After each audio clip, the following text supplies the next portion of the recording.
Olá, meus amigos. Deus abençoe a vocês, abençoe a família de vocês. Deus seja com cada um de vocês. Da forma como Ele é comigo, eu desejo que seja com vocês. Da forma como Ele me abençoa, no mínimo, eu quero que Ele abençoe você de acordo com a sua justiça. Olha só, falando em justiça, você sabe que a justiça é definida como Deus. Sabia? Você sabia que Deus é justiça? Você quer entender Deus? Você quer conhecer Deus? Você quer saber como Ele age? Você quer conhecer o caráter divino? Muito bacana isso. Deus é justiça, justiça. E por ser justiça e por ser justo, Ele odeia, abomina a injustiça.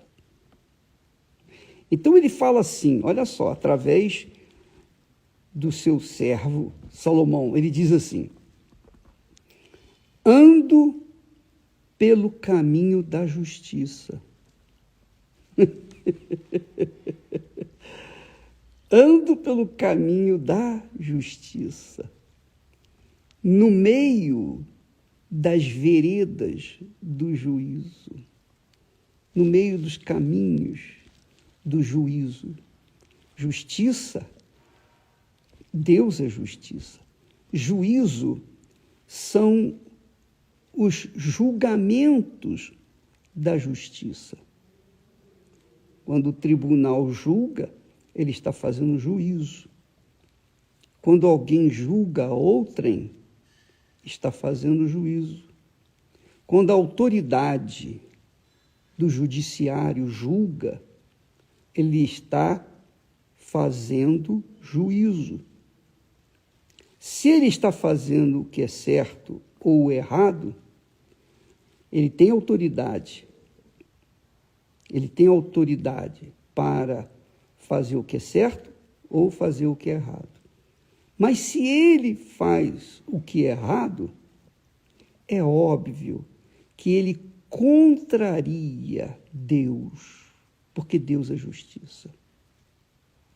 Qualquer que seja o julgamento das autoridades, qualquer que seja o julgamento das autoridades, elas estão fazendo juízo. Se esse juízo é justo, então está de acordo com a vontade de Deus. Mas se esse juízo é injusto, ai daqueles que fazem juízo de forma perversa, cruel.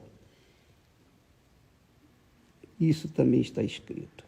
O profeta Zacarias fala: ai daqueles que fazem juízo, que julgam com injustiça. Ai, pode não sofrer aqui agora, nesse momento, porque quem está por cima da carne seca se dá bem, está muito bem, tem dinheiro, tem posição, tem autoridade, tem tudo do bom e do melhor, por enquanto.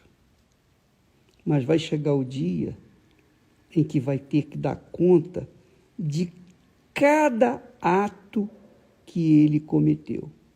Eles cometeram, não somente eles, mas cada um de nós.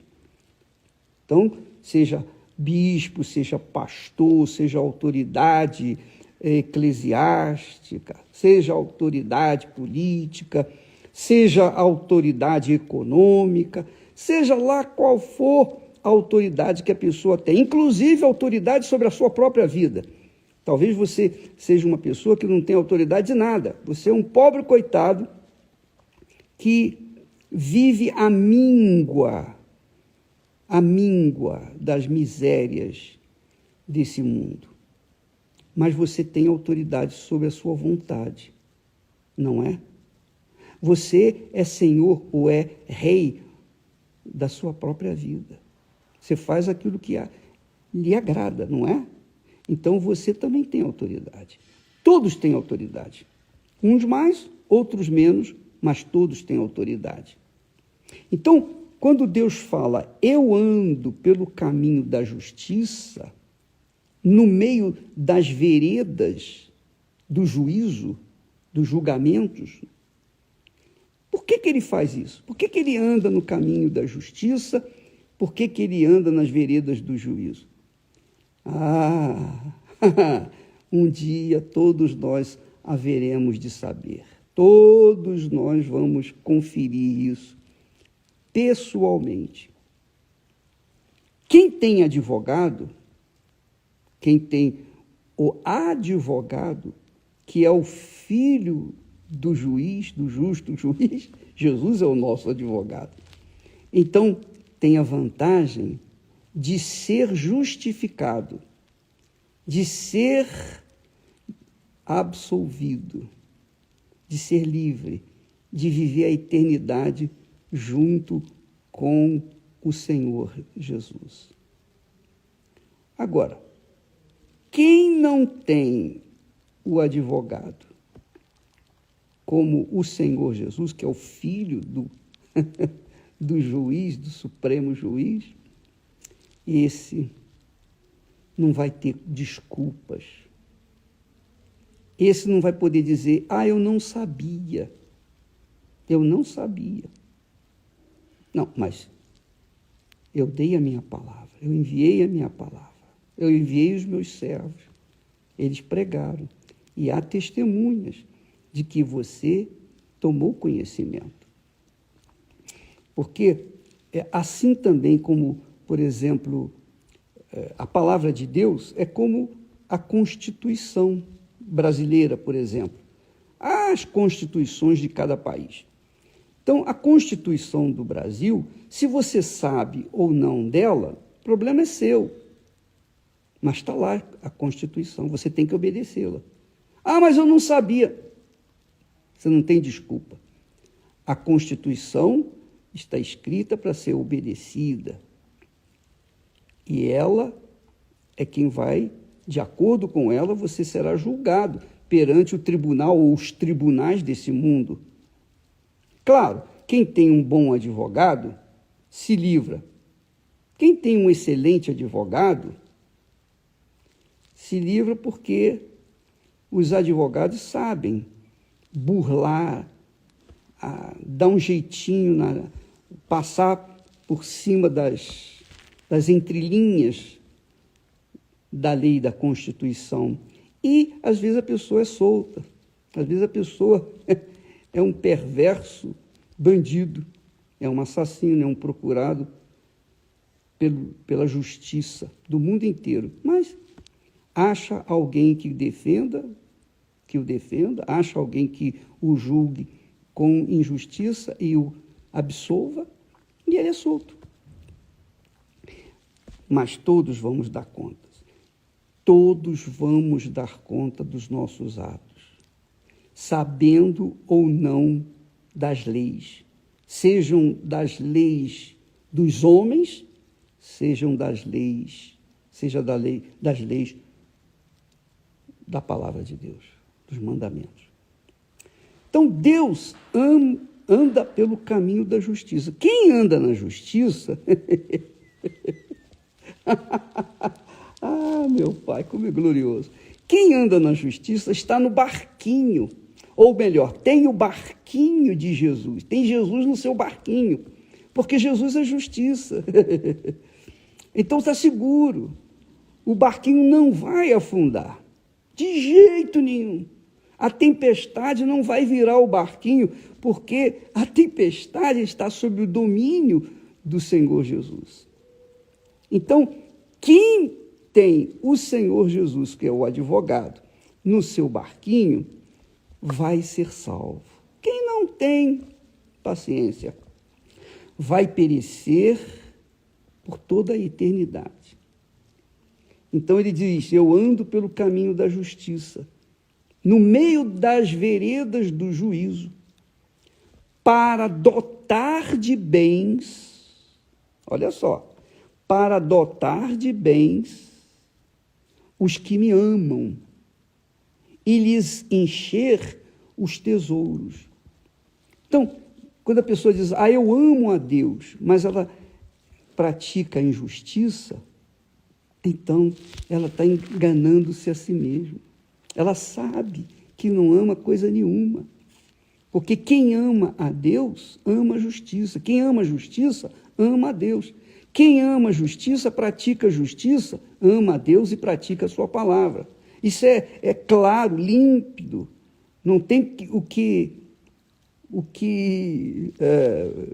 traduzir. Está claro, transparente. Então, aqueles que amam ao Senhor, estes andam no caminho da justiça. Ou se não andam no caminho da justiça, de repente você é aquela pessoa que não anda no caminho da justiça porque você não sabe o que é justiça. Você pensa que a justiça divina é como a justiça dos homens. Os homens fazem leis para acharcar os pobres, os miseráveis, os aflitos, pequeninos. Eles fazem leis injustas para tirarem proveito dessas leis.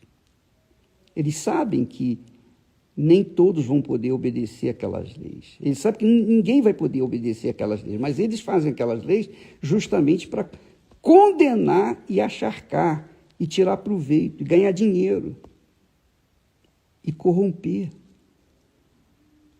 Mas tudo isso estará diante do trono do Altíssimo, o trono da justiça, o trono do justo juiz, quando nós teremos apenas um advogado, um juiz e um advogado.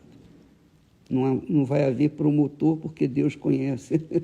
Ele conhece, ele vai discorrer todos os pecados, ou seja, as injustiças que as pessoas cometeram.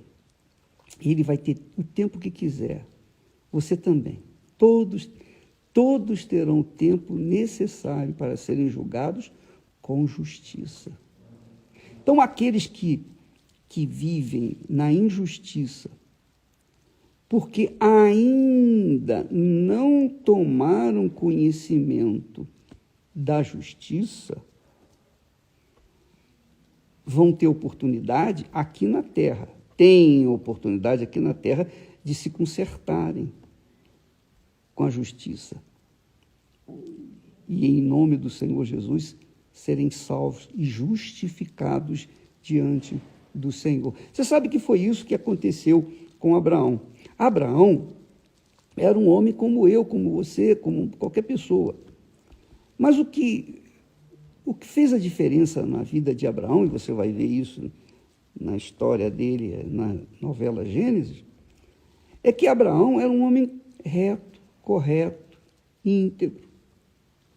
Ele amava a sua esposa. Ele poderia, a esposa era estéril, Sara era estéril.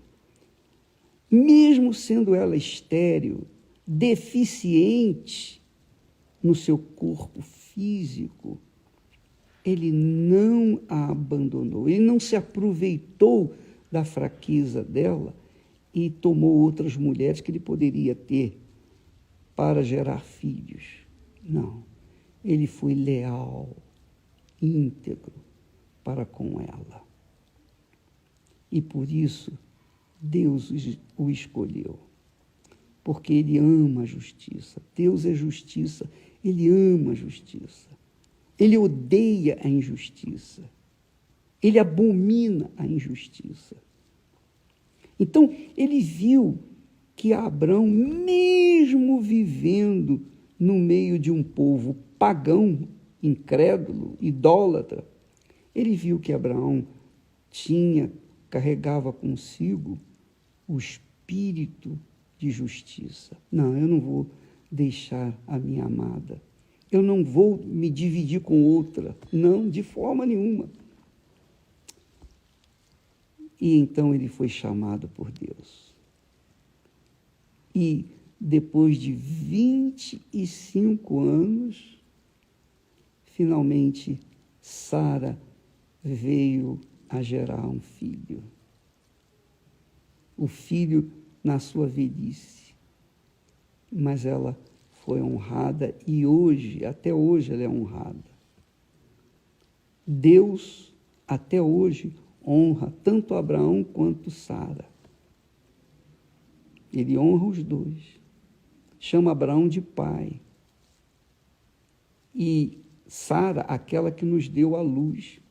Porque através de Abraão e Sara, gerou-se as nações do mundo inteiro. É isso mesmo. As nações do mundo inteiro foram abençoadas por causa desse casal leal um ao outro. E é interessante que, no caminho da justiça, a pessoa diz assim, eu não creio em Deus, porque eu não vejo Deus, eu não toco em Deus, eu não sinto Deus. Como é que eu posso crer ou amar alguém que eu não conheço, eu não vejo, eu não toco? É verdade.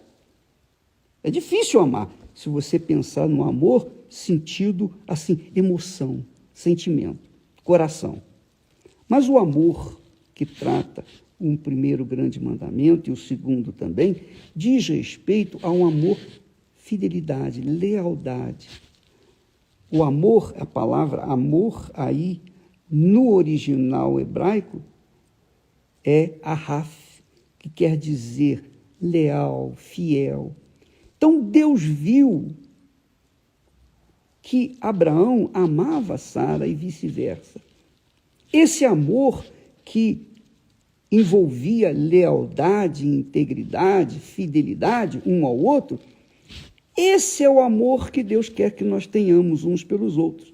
Sermos fiéis a Ele quer dizer, mas como que eu posso ser fiel a alguém que eu não vejo, não toco, não sinto? Basta você ser justo, basta você ser reto, correto, íntegro, basta você ter caráter. Aí você vai estar amando a Deus, você estará amando a justiça. Mas não é assim que acontece nesse mundo.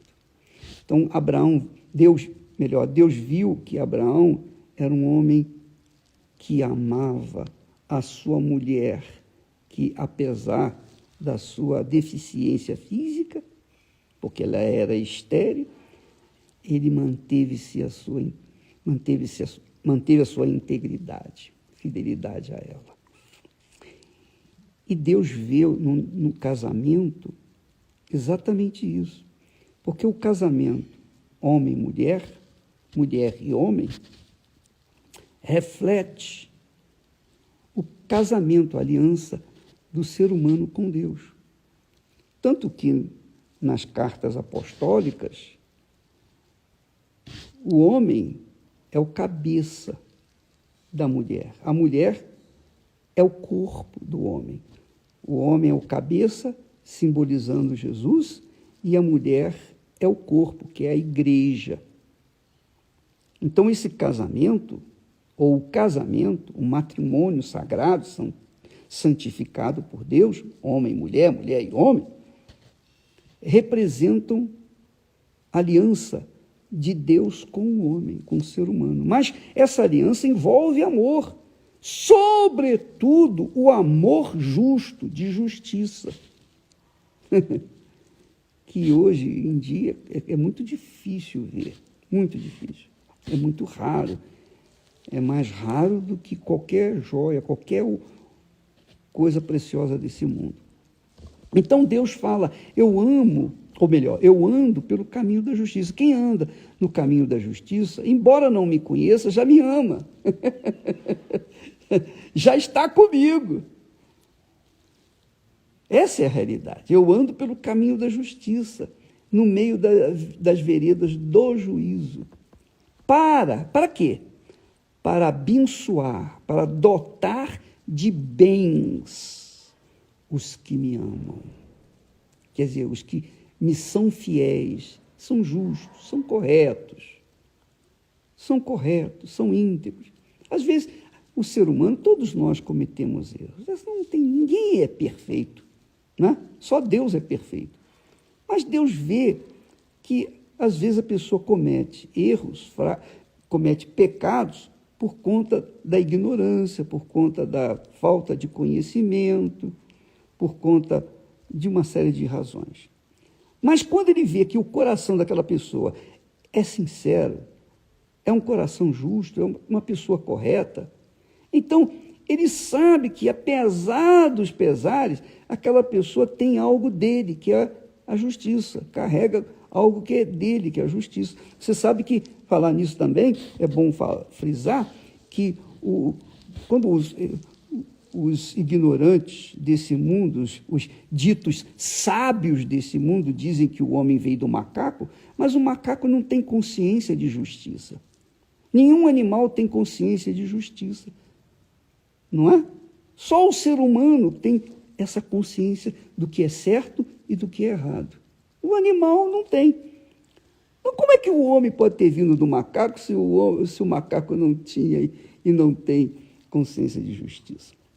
Então, minha amiga, meu amigo, a nossa consciência de justiça foi que Deus nos deu, é a imagem de Deus, a justiça, que nós todos carregamos. Agora, se a gente pratica a justiça ou não, são outros 500. Mas aqueles que praticam a justiça, por exemplo, no amor para com o marido, para com a esposa, a fidelidade, a lealdade, a integridade, então esses estão mostrando para Deus que carregam algo dele, que é a justiça. Leia isso, minha amiga, e medite bem nesses 2 versículos que você pode encontrar em Provérbios. Eu vou colocar aqui no Instagram, Provérbios capítulo 8 e versículos 20 e 21.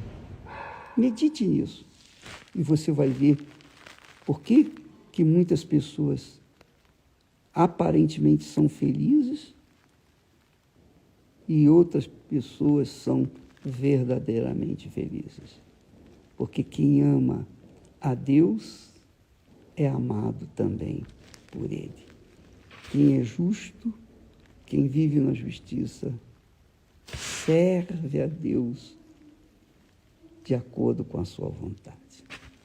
Eu espero que você tenha pego o espírito dessa mensagem, dessa palavra que está escrito na Bíblia, e que você examine a sua vida e veja onde é que você tem falhado, para que você possa se consertar. Você pode se consertar. Há jeito para você, há chance para você.